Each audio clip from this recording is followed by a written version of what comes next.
पावभाजी म्हटलं, की लहानांपासून मोठ्यांपर्यंत सगळ्यांना अतिशय आवडणारी गोष्ट आणि ह्याच्यामध्ये फायदा एक असतो, की ह्याच्यामध्ये आपण कुठल्याही भाज्या ठुसून-ठुसून घातल्यात ना, तरी लहान मुलांना कळत नाही आणि टेस्ट मात्र भारीच लागते. कारण की ह्या भाज्या आपण स्मॅश करून घालतो, त्यामुळे कळून येत नाहीत. तर आता इथे आज मी वेगळ्या पद्धतीची पावभाजी दाखवतेय तुम्हाला. ह्याच्यामध्ये एक सिक्रेट इन्ग्रीडियंट पण मी घातलेला आहे. जे काही कळत नाही, की ह्याच्यामध्ये आपण ते घातलेलं आहे. तर पूर्ण रेसिपी शेवटपर्यंत व्यवस्थित बघा. इथे आपल्याला पहिल्यांदा लसूण आणि थोडीशी मिरची वाटून घ्यायची आहे. कारण की आपल्याला लसूण आणि मिरचीचा अगदी थोडासा फ्लेवर लागणार आहे. त्यामुळे मी अगदी इथे 4-5 पाकळ्या लसूण आणि 2च मिरच्या फक्त वाटून घेणार आहे.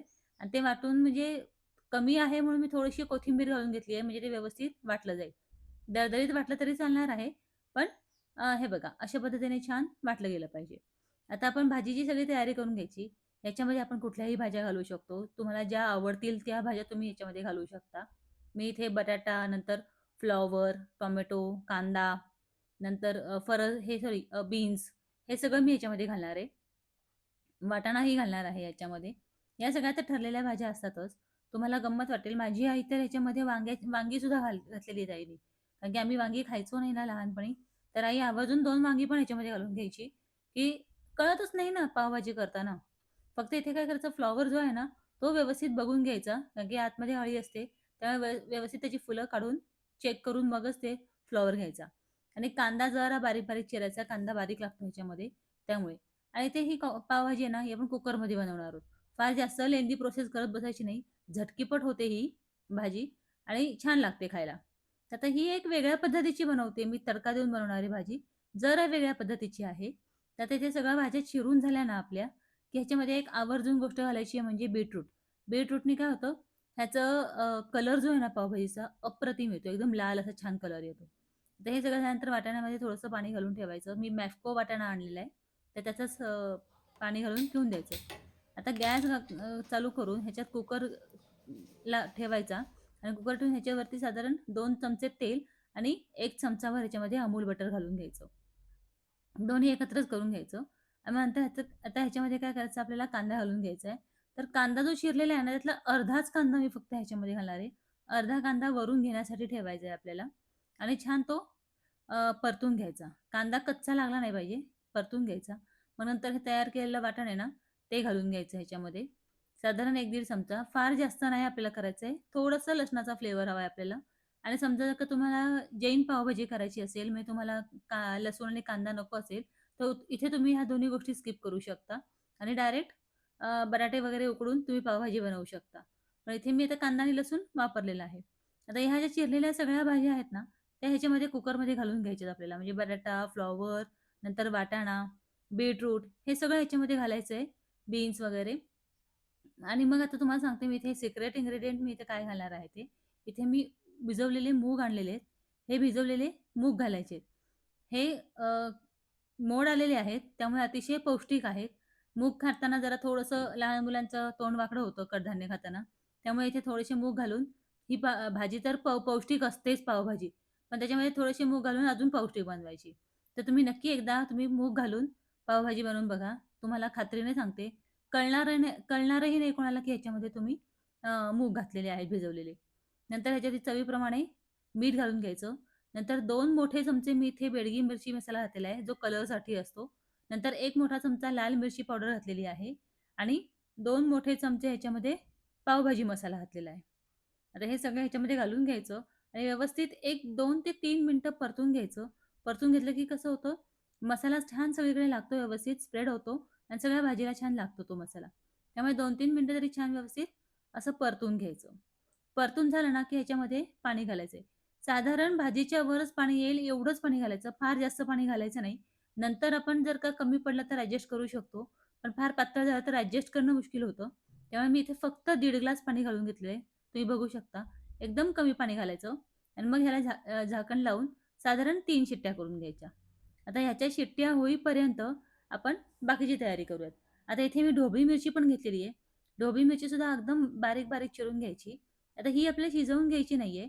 तर ढोबळी मिरची आणि टोमॅटो या 2 गोष्टी आहेत ना, त्या वरून घालायच्या म्हणजे जरा थोडंसं पावभाजीला क्रंचीनेस येतो. नाहीतर एकदमच आपण ते स्मॅश करून सगळं टाकलं ना, म्हणजे एकदमच उकडून, तर ते छान लागत नाही. त्यामुळे हे थोडंसं आपण वरून परतून घालायचंय. हे ते 4 टोमॅटो घेतलेत. पावभाजी म्हटलं की टोमॅटो जास्त लागतो. लाल छान चुटूक असे लाल चुटूक टोमॅटो घ्यायचे आणि ते बारीक चिरून घ्यायचे. त्याच्याने रंगही छान येतो आणि एक आंबटपणा टोमॅटोमुळे येतो. त्यामुळे अजूनच छान लागतो टोमॅटो. त्यामुळे इथे मी साधारण 4 मीडियम साइजचे टोमॅटो कट करून घेते. आता हे ढोबळी मिरची आणि टोमॅटो जे आहेत ना, ते आपल्या वरून परतून घालायचे आहेत. तर काय करायचं, चिरून झाल्यानंतर पॅन घ्यायचा. पॅनमध्ये थोडंसं तेल घालायचं. तेल घातलं ना, की ह्याच्यामध्ये लगेचच टोमॅटो घालून घ्यायचा. तेल गरम झालं की. टोमॅटो घालून झाला की टोमॅटो 1 मिनिटभर परतायचा. म्हणजे याचा कलर छान असा एकदम हे होतो. अ, बाहेर पडतो कलर. एकदम असा लालसर असा दिसतो कलर. आता हे 1-2 मिनिटं परतला ना, की मग ह्याच्यानंतर ही ढोबळी मिरची घालायची. ढोबळी मिरची आणि टोमॅटो काय असतं एकदम 2 मिनिटात शिजून तयार होतात आणि त्यामुळे मी हे कुकरमध्ये नाही घातले. कुकरमध्ये नाही घालायचे, वरून घालायचे म्हणजे कसं होतं त्याचा क्रंचीनेस राहतो जरा थोडासा त्यामुळे. आता हे छान असं एक 2-3 मिनिटं परतून झालं ना, की ह्याच्यामध्ये 1 चमचाभर परत ह्याच्यामध्ये पण पावभाजी मसाला घालायचा. 1 चमचाभर बेडगी मिरची मसाला घालायचा कलरसाठी आणि थोडंसं मीठ. मीठ अगदी कमी घालायचं आहे कारण की आपण कुकरमध्ये सुद्धा मीठ घातलेलं आहे भाज्यांमध्ये. त्यामुळे इथे मीठ त्याप्रमाणे अंदाजाने घालायचं. आता हा मसाला आपला करपू नये म्हणून थोडंसं 1-2 चमचे पाणी घालून घ्यायचं आणि छान परतून घ्यायचं परत. टोमॅटो एकदम छान स्मॅश झाला पाहिजे. बघा कलर किती सुंदर दिसतो ह्याचा. ह्याच्याने पण पावभाजीला सुंदर कलर येतो. हे बघा आता छान ही आपला एक तडका तयार झाला. आता हे बारीक गॅस करून ठेवायचा आणि कुकरमध्ये बघायचं. कुकर आपलं झाकण पडलेलं आहे कुकरचं. ह्याच्यामधली भाजी जी आहे ना, ती स्मॅश करून घ्यायची. आणि मग ही भाजी आपण त्या तडक्यावरती घालून घ्यायची आहे. तर आपलं जे स्मॅशर असतं ना पावभाजीचं, त्याच्याने मी स्मॅश करून घेते जर तुमच्याकडे नसेल ना, तर मिक्सर चालू बंद करून अगदी 1 सेकंदामध्ये बंद करायचा. म्हणजे ही भाजी छान अशी स्मॅश होते. एकदम त्याचं पीठ करून टाकायचं नाही मिक्सरमध्ये. पण स्मॅशरने असं पटापट छान होतं स्मॅश. सगळी भाजी स्मॅश झाली ही. आता ही भाजी जी आहे ती आपण हा तडका तयार केलाय ना, ह्याच्यावर घालून घ्यायची. अतिशय चविष्ट अशी ही पावभाजी होते. एकदा तुम्ही ह्या पद्धतीने नक्की करून बघा. कलरही अगदी अप्रतिम येतो. अगदी म्हणजे तुम्ही स्ट्रीट फूड खाता त्याच्यावरती कसा तो कलर येतो, सेम तसाच कलर पावभाजीचा येतो. नंतर थोडीशी क्रंची पण होते. सगळ्या भाज्या अशा छान लागतात ह्याच्यामध्ये. एकदमच त्याचं गरगट तयार होत नाही. हे बघू शकता तुम्ही. खूप सुंदर अशी ही पावभाजी तयार होते. एकदा तुम्ही या पद्धतीने नक्की करून बघा.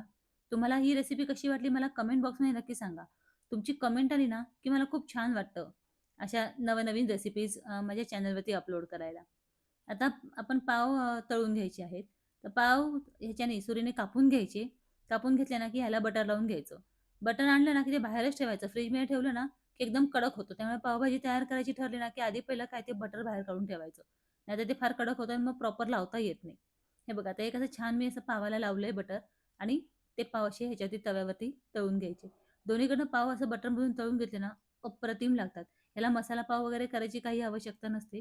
पण तुम्हाला जर मसाला पाव बनवायचा असेल, तर तुम्ही बनवू शकता. हे बघा आता हे छान ह्याच्यावरती उलथण्याने दाबून-दाबून आहे ना, क्रिस्पी करून घ्यायचा असा पाव. असा कुरकुरीत असा छान करून घ्यायचा. खूप सुंदर लागतो. असा बटर लावून पाव. आणि पावभाजीला बटर लावलेला असा मस्तपैकी लोण्याचा पाव नसेल, तर मग मजाच नाही. तर आता हा आपला तयार झालेला आहे. पावभाजी पण तयार झालेली आहे. तुम्हाला इथे माझ्या रेसिपीज आवडत असतील, तर चॅनलला लाईक, शेअर आणि सबस्क्राईब करायला विसरू नका. मी अशाच छान-छान रेसिपीज माझ्या चॅनलवरती अपलोड करत असते. तर ही पावभाजी कशी वाटली मला कमेंटमध्ये नक्की सांगा. आणि एकदा खरंच नक्की बनवून बघा. खूप, खूप, खूप अप्रतिम होते. खायला म्हणजे इतकी सुंदर लागते आणि ह्याच्यामध्ये आपण सिक्रेट इन्ग्रीडियंट म्हणजे मूग घातलेले आहेत. त्यामुळे अतिशय पौष्टिक आहे आणि पावभाजी म्हटलं की खरंच घरातल्यांना सगळ्यांनाच आवडते. आर्वीन इथे बसल्या बैठकीला 2 डिश खाल्ल्या. इतकी सुंदर झाली ही पावभाजी. तिलाही कळलं नाही की ह्याच्यामध्ये काय-काय घातलेलं आहे ते. भेटू पुढच्या रेसिपीमध्ये. तोपर्यंत बाय. Take care.